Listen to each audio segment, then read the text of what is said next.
started the way normal days usually do. And I guess that's the cruelest part. How completely ordinary everything felt just moments before everything cracked open. I was home on my lunch break, something I rarely do during the week. I had a few hours between meetings, and instead of eating out, I figured I'd microwave some leftovers, throw on ESPN in the background, and enjoy the silence while I had it. The apartment was warm, quiet, filled with the scent of whatever new perfume she was wearing. Not her usual one, the one I bought her for our anniversary last year, but something sharper, bolder. It clung to the air like a secret. She was in the bedroom getting ready for a work thing downtown. A corporate networking event or maybe a client mixer. I honestly couldn't remember what she'd called it. Lately, her schedule had started sounding like a calendar I wasn't invited to. She moved around the apartment like we were two tenants sharing space, not partners. I noticed things. Of course I did. But I didn't say anything. Maybe because I didn't want the answers. I had just sat down at the table, plate in front of me, when her laptop pinged. It was hers, not mine. Her slim, silver-work laptop that she'd started leaving open on the dining table lately. She said it was because she needed to print something from time to time, and our wireless printer only worked with her machine. Quicker than emailing it to myself, she explained with a shrug. I didn't think much of it at the time, but that day the screen lit up with a message. I wasn't snooping. I didn't even touch the keyboard. The message just appeared like the universe wanted me to see it. Same hotel, 9 p.m. winking face, from someone named Richard, partner. I blinked. Read it again. My fork hung in the air. Richard? I knew every name in her office. Her team was small, tight-knit. We'd hosted her boss and 2 coworkers for dinner last fall. I'd driven her to meetings, heard the venting sessions, listened to client stories. Never once had she mentioned a Richard. Not as a client, not as a coworker, not as a partner. The message wasn't vague. It wasn't a typo. There was a winking emoji, like a punchline to a joke I hadn't been invited to. I didn't know what to think. My heart didn't race, not yet. It just slowed down, like my body was holding its breath, waiting to see if this was the beginning of something or just a glitch in the system. She was still in the bedroom, music playing low from her phone, the familiar rhythm of her movements as she got ready. Zipper up, closet door open, hairspray hiss.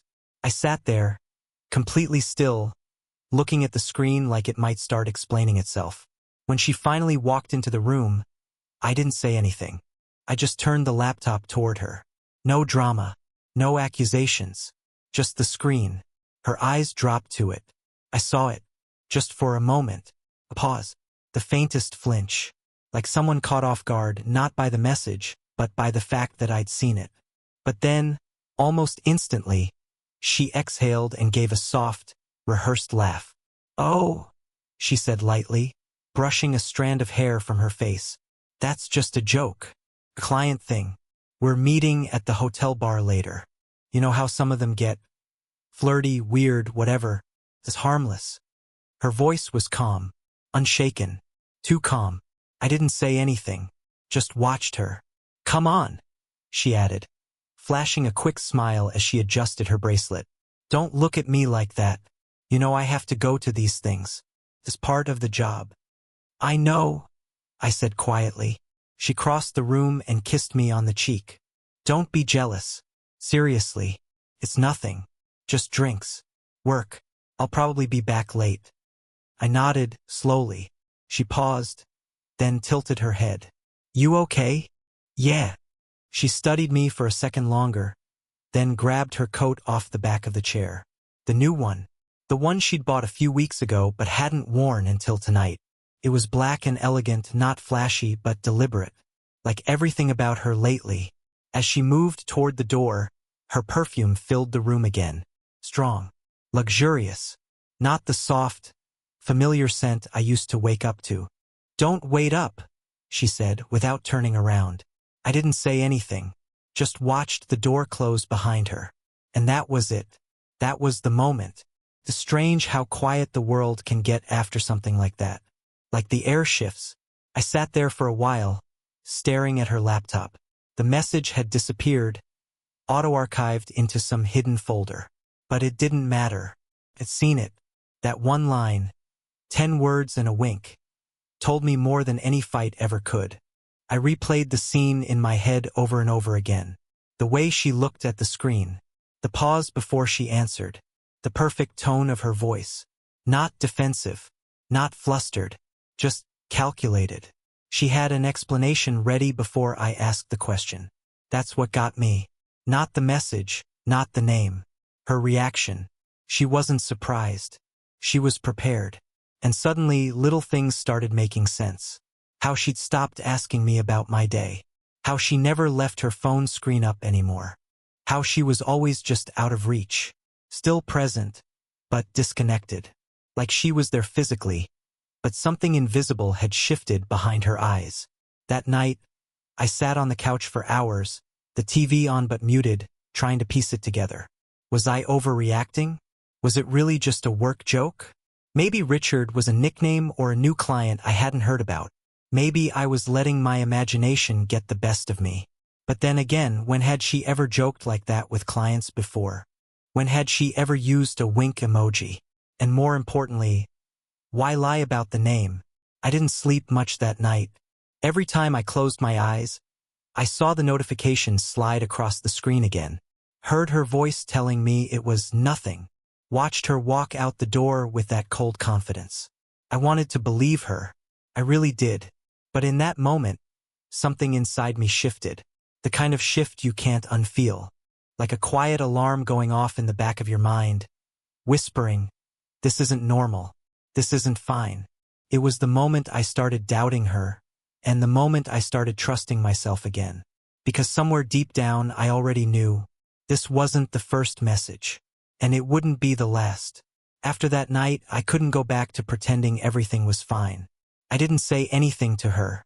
I didn't accuse, didn't shout, didn't play the jealous husband. I just watched. Quietly. Closely. It's incredible what you start to notice when you stop giving someone the benefit of the doubt. The first thing I noticed was how often she was working late. It had become routine 2, sometimes 3 nights a week. She'd text me around 6:30 or 7, always with some version of running behind. Don't wait up, red heart. Sometimes with a heart emoji, sometimes not. I started paying attention to which ones came with affection and which didn't, like a code I was trying to crack. I even saved them. I don't know why. Maybe so I could prove to myself I wasn't imagining it. Then there was her phone. Always face down. Always locked. It hadn't always been like that. I remember when she used to leave it lying around. Screen up, notifications popping in and out of view. We'd laugh at texts from her sister, order takeout from her food apps. That kind of casual trust, that comfort had quietly disappeared. Now, the phone stayed within arm's reach at all times, even in the bathroom. If it buzzed, she'd glance at it quickly, then flip it over like it offended her. She'd changed her passcode too. She said it was part of an IT update at work. I didn't believe her. I didn't say that, but I didn't believe her. She used to leave her things everywhere. Her mug on the counter. Her laptop half open on the table. A sweater thrown across the back of the couch. Now the place looked like a hotel suite, clean, efficient, sterile. Her presence had turned into something temporary. A well-maintained appearance, nothing more. Like she was passing through. Like she didn't plan to stay. And yet, nothing ever felt outright wrong. That was the most disorienting part of all of it. She still kissed me goodnight. Still left notes on the fridge reminding me to buy dog food. Still asked if I wanted anything from the store. She hadn't changed into a stranger. She just drifted, pulled back, smiled less, talked less. Not colder, just less of everything. I told myself it was stress. That maybe she was overwhelmed. That we'd been in a bit of a rut for months and maybe I was being too sensitive. Maybe she just needed space. But then I remembered the smile. It was maybe 2 or 3 weeks before the hotel message. I came home from work earlier than usual. Some meeting had been canceled last minute. And when I walked through the door, I found her sitting on the edge of the couch, phone in hand. She was smiling. Not a casual smile. Not a polite scrolling through memes smile. It was something different. Softer. Like she was being seen. Lit up from the inside. She didn't notice me at first. I stood there, keys still in hand, watching her from the hallway. Her thumb moved slowly on the screen. Her face looked younger, lighter. Then I cleared my throat, just enough to make my presence known. The change was immediate. The phone went dark. Her body stiffened. She looked up at me like she'd been pulled out of a dream. "Oh, hey," she said, a little too quickly. "You're home early." I asked her if everything was okay. She said yeah, just texting her sister about something silly. Said it wasn't important, but it felt important. And it didn't look like her sister's kind of smile. That moment stuck with me. I didn't say anything at the time. I wanted to believe her. I always wanted to believe her. But the way her expression vanished when she saw me, how she looked like a candle being snuffed out, I couldn't shake it. It became a thread I kept pulling at, slowly, carefully. She started dressing differently. Nothing too obvious, no dramatic makeover or wild colors, but subtle shifts. Clothes that were a bit more fitted. A little more daring than what she usually wore to the office. New earrings. A red lipstick I hadn't seen before. It looked great on her. But I couldn't help but wonder who it was really for. She said she wanted to feel more confident. "For me," she said when I asked about the new look. I told her she didn't need anything to feel beautiful. That she already was. She smiled and said thank you. But it didn't feel like the kind of smile that reached her bones. Felt like a placeholder.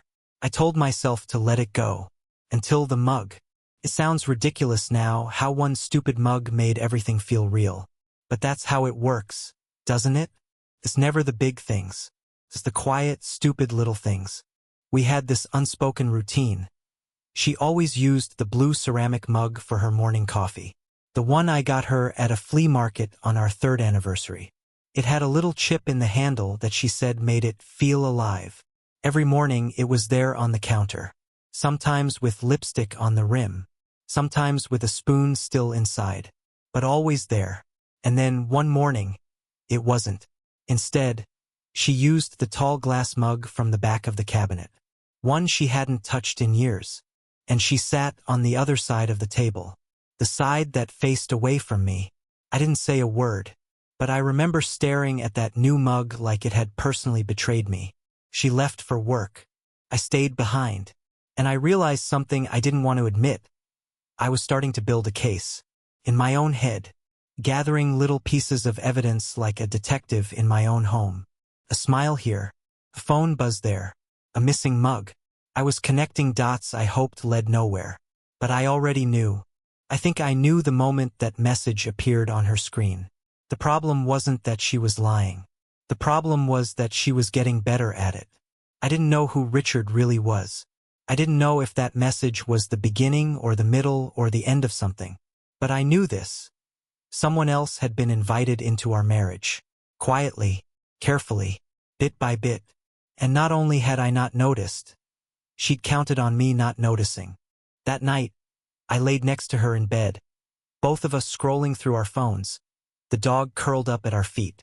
She laughed at something on TikTok. I laughed too, but I wasn't really watching. I was watching her. And as I looked at her, this woman I'd loved for years, I realized something that broke me more than the idea of infidelity ever could. She was already gone. Her body was here. Her voice. Her routines. But the person I fell in love with, the one who used to hold eye contact a little too long, who used to trace circles on my hand under the table, who used to dance barefoot in the kitchen on Saturday mornings. She wasn't in the room anymore. She hadn't been for a while. I had just been too scared to notice. By the 3rd night after that hotel message, I had crossed a line in my head. One I used to think I'd never even approach. It wasn't some dramatic moment where I slammed my fist on a table and vowed to uncover the truth. No, it was quiet. It was slow, like water wearing down stone. Just me sitting in the driveway, alone in my car, watching the frost gather on the windshield while her taillights disappeared down the road. She'd left again for another late night at the office. A report deadline, she said. Last-minute changes. Couldn't be helped. I told her I understood. She kissed me on the cheek. Her hand lingered on my shoulder just long enough to mimic affection. And then she was gone. I waited 5 minutes before backing out of the driveway. I don't even know what I was expecting. Maybe to catch her in a lie. Maybe to prove myself wrong. Maybe I thought I'd follow her to the office, sit in the parking lot, and watch her walk inside. Then I'd laugh at how paranoid I'd become, drive home, and feel like an idiot for letting my imagination get the better of me. But that's not what happened. Her car took a right at the end of our street. Not toward the business district. Not toward her office. But toward the interstate. I followed from far enough behind that she wouldn't notice. Traffic was light. Just a few scattered cars and the blur of headlights passing in opposite lanes. The farther she drove, the quieter the car got. No radio. No music. Just the sound of the tires humming against the asphalt and the tick of my blinker every time I changed lanes. About 15 minutes later, she pulled into a hotel parking lot. Not just any hotel. The hotel. The one from the message. Same hotel, 9 p.m. Winking face. I felt something twist in my chest. Something cold and sharp. I parked a few rows back, engine still running, watching her car idle in the glow of a street lamp. She didn't get out right away. She sat there for a moment, checking her phone, adjusting something in the mirror. Then she stepped out, straightened her coat, and walked toward the entrance like she'd been there before. Not rushed, not nervous, just familiar. I checked the time. 8:53 p.m. I don't know how long I sat there. Every part of me felt torn between confronting her and disappearing. Between throwing open the lobby doors and demanding answers, and just driving until I forgot where home was. But I stayed. I stayed because something in me needed to know. I couldn't live with half-truths anymore. I needed to see it, whatever it was. At 9:04, a second car pulled in. Silver SUV. Clean. Expensive looking. A man stepped out. Tall. Clean-shaven. Dressed like someone who took his time getting ready. Not flashy, but sharp. Effortless in that specific way men are when they know they're being watched, even if only by one person. He walked into the hotel like he'd been here before, too. 10 minutes passed. Maybe more. Then, through the tall glass windows, I saw them. Her and the man. They were coming out of the elevator side by side. Talking. Laughing. She touched his arm. Not a casual brush, not something accidental. It was deliberate. Mate. Like she knew exactly where to place her hand to make him feel comfortable. Like she'd done it before. They walked through the lobby together and then she leaned in and kissed him. Not a quick peck. Not a mistake. It was slow. Familiar. The kind of kiss that doesn't come from guilt or hesitation. Came from routine. From comfort. From knowing. And right there, in that freezing parking lot, something inside me cracked open. Not in a loud, dramatic way. I didn't yell or slam the steering wheel. I just sat there, staring, processing, letting the truth settle in like dust on forgotten furniture. She hadn't even looked around to check if someone might see.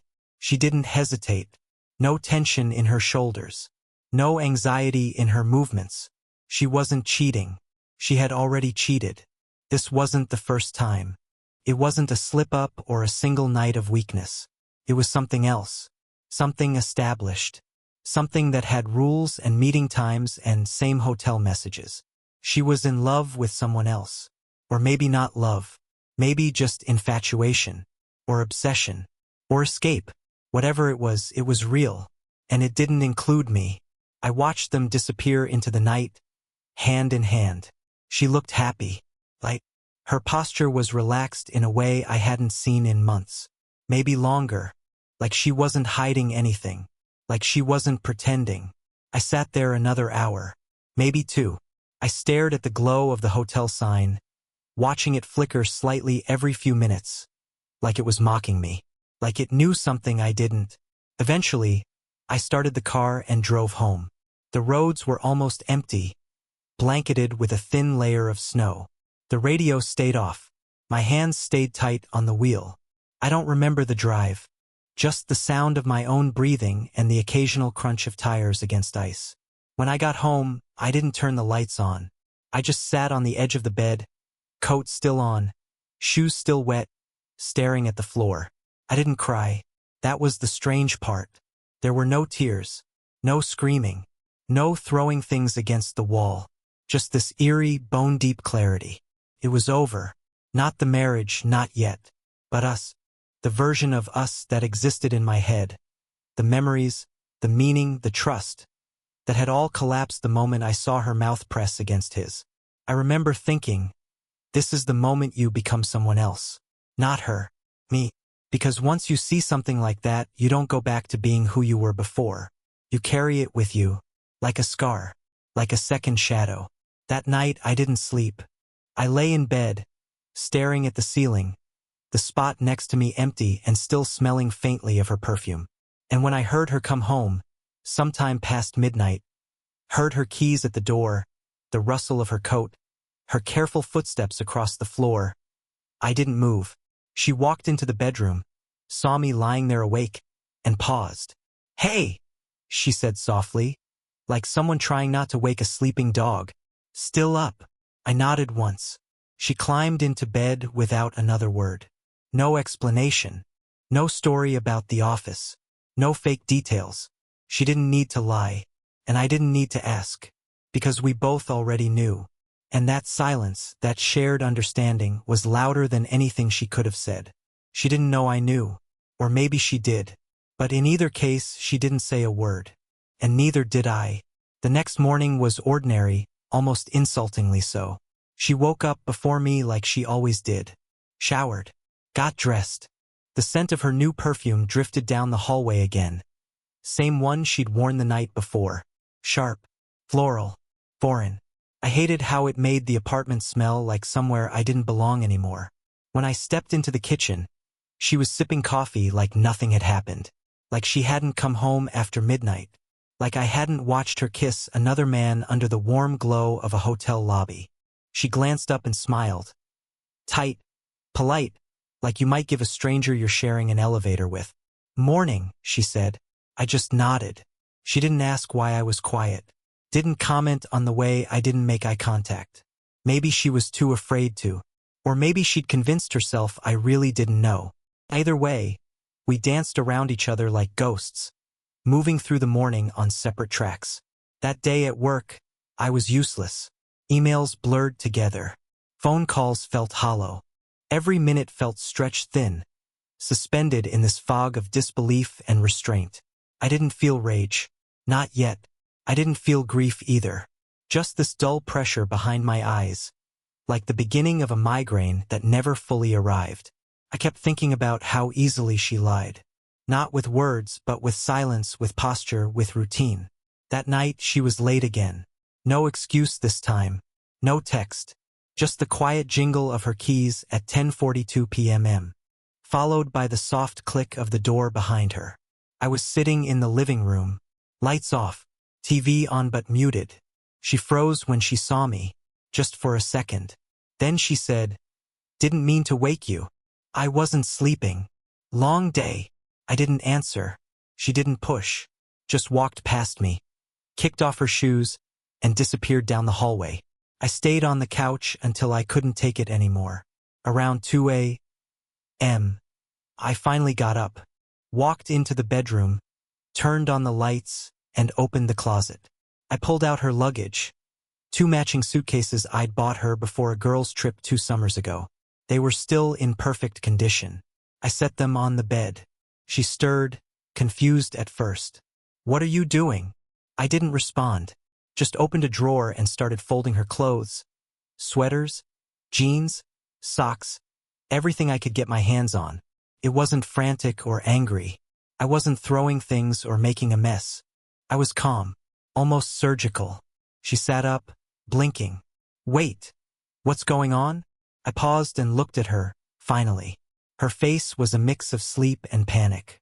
Her eyes darted from the open suitcase to my hands and back again. "You know," I said. "Know what?" I gave a humorless laugh. "Don't do that. Don't insult us both." She opened her mouth, maybe to lie, maybe to defend herself, but nothing came out. Just silence. I went back to packing. Methodical. Intentional. This wasn't rage. This was a funeral. "Can we please talk?" she asked, her voice small. Talk, I repeated, folding a shirt and placing it inside the suitcase. Now you want to talk?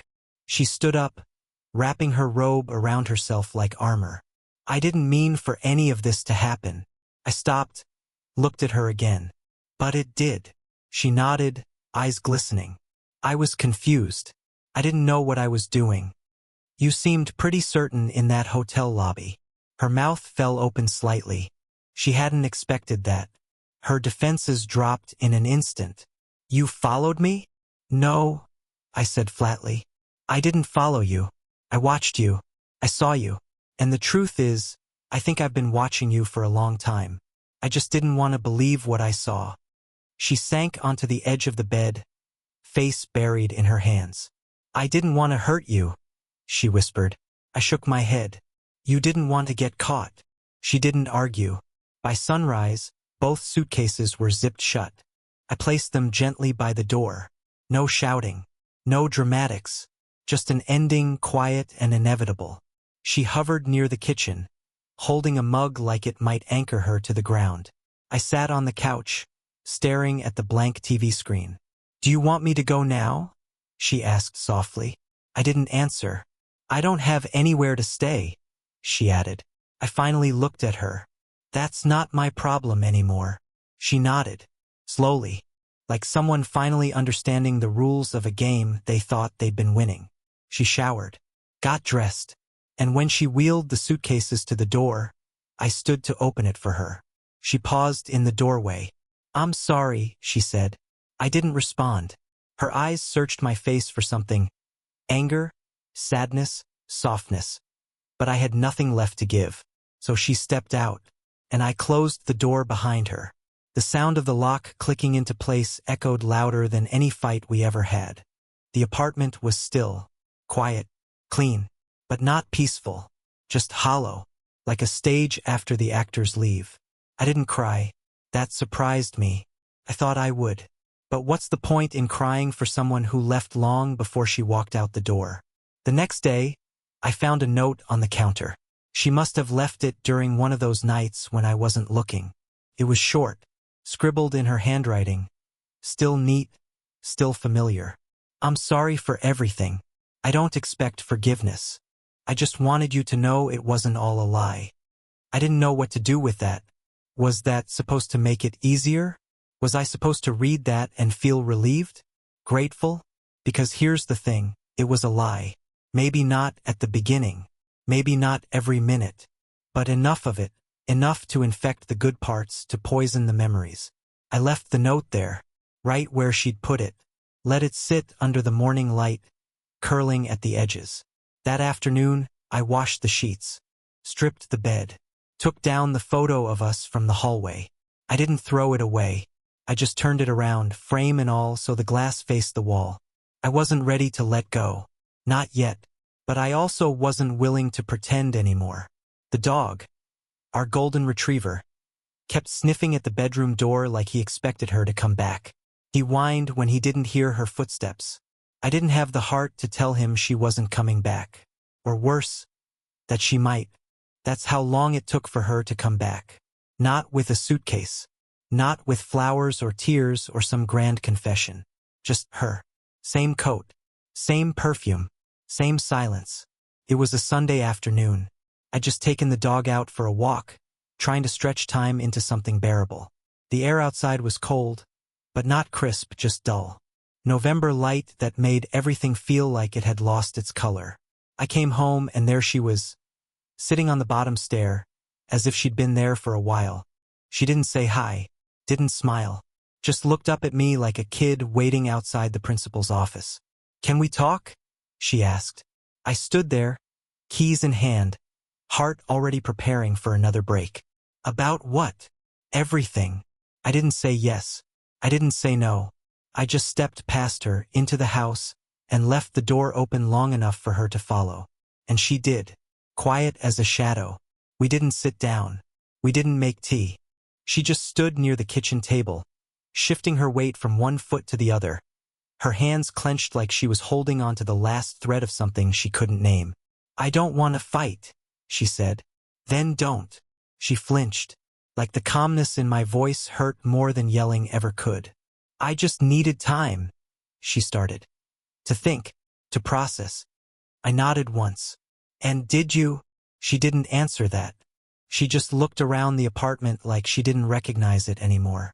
Her eyes fell on the framed photo still turned to the wall in the hallway. She didn't ask about it. I know I messed everything up, she whispered. That's one way to put it. She took a shaky breath. I don't want to ask you for anything. She paused. I don't have anywhere else to go. That line hung in the air for a long time, and I hated how it made something twist inside me. Pity, maybe, or guilt, or just the muscle memory of caring, still refusing to die. So I pointed to the guest room and said, you can stay there, for now. That was it. She moved in that night. No suitcases this time, just a duffel bag and a laptop. Like she was staying at a friend's place between flights. And just like that, we became roommates. Strangers orbiting the same furniture. She didn't try to reclaim her side of the bed. She didn't cook dinner or ask how my day went. And I didn't ask where she went during the day or what was still lingering on her phone. We avoided conversation like it was dangerous. We coexisted in the same square footage with the ease of two people who no longer mattered to each other, but couldn't quite admit it out loud. The towels in the bathroom multiplied. My dark blue ones folded neatly next to hers. Now beige and fluffy and smelling like a fabric softener I hadn't smelled in years. The fridge turned into a battleground of silent boundaries. 2 milk cartons. 2 different kinds of yogurt. She bought almond milk. I stuck with whole. I stopped labeling things. We both knew what belonged to whom. We didn't eat together. We didn't sit on the same couch. Sometimes I'd come home to find her on the balcony with a glass of wine, staring out at nothing. Other times I'd wake up in the middle of the night and hear her crying behind the guest room door. Soft, restrained. Like even her pain didn't want to be seen. I didn't comfort her. Not out of spite, but because it wasn't mine to hold anymore. Our dog noticed first. He used to curl up beside her every night, follow her into the kitchen, wait outside the bathroom door. Now he stayed with me, slept at the foot of my bed, sat by the door when she walked in but didn't get up to greet her. Dogs always know. She noticed too. One night, she knelt down and called him over.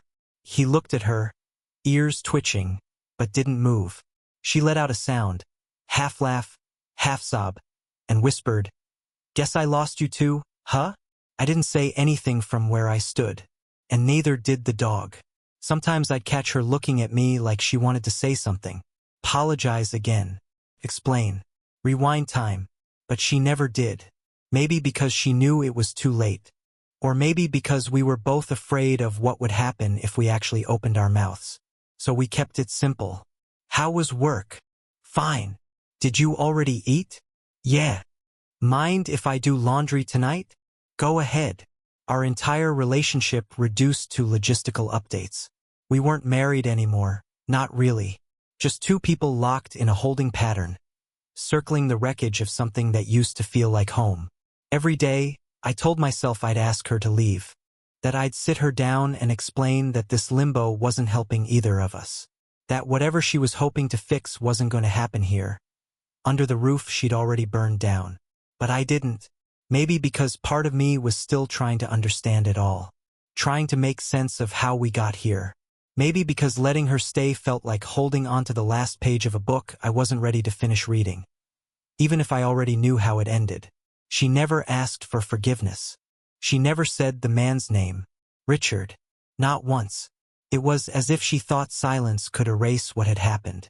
That if we just lived quietly enough, long enough, maybe the cracks would close on their own. But they didn't. If anything, they widened. The quiet wasn't healing. It was hollow. And eventually, I started to prefer being alone in the apartment over knowing she was here, just a room away, breathing the same air, holding her breath every time we passed each other in the hallway. It wasn't anger anymore. It was apathy. And that scared me more than anything. Because once you stop feeling, really feeling, it's almost impossible to go back. We'd both become experts in avoidance. She stayed in her lane. I stayed in mine. And our marriage, what was left of it, hung in the space between us, like a portrait covered in dust. We didn't talk about the future. We didn't talk about the past. We just existed, and that, somehow, felt worse than the betrayal. Because at least betrayal means something happened. This was nothing. And nothing, I was starting to learn, could be louder than anything else in the world. We lived like strangers under one roof. Passing glances, separate meals, two versions of silence. She kept pretending. I stopped trying. Her yoga mat stayed untouched. My work hours stretched later. Some nights I heard her crying behind the door, but I felt nothing. The truth had turned numb. We weren't healing. We were just avoiding the collapse, stalling the inevitable. And deep down, we both knew it. One morning, I packed my things, left the keys on the counter, and drove away without a word. No confrontation, no final talk, just silence, clean, irreversible. I didn't leave a note, except for one line on the kitchen table. Now you're truly free. She stayed in the apartment filled with memories we no longer shared. I found quiet outside the city. Snow still on the ground, air clean. And for the first time in months, I finally exhaled.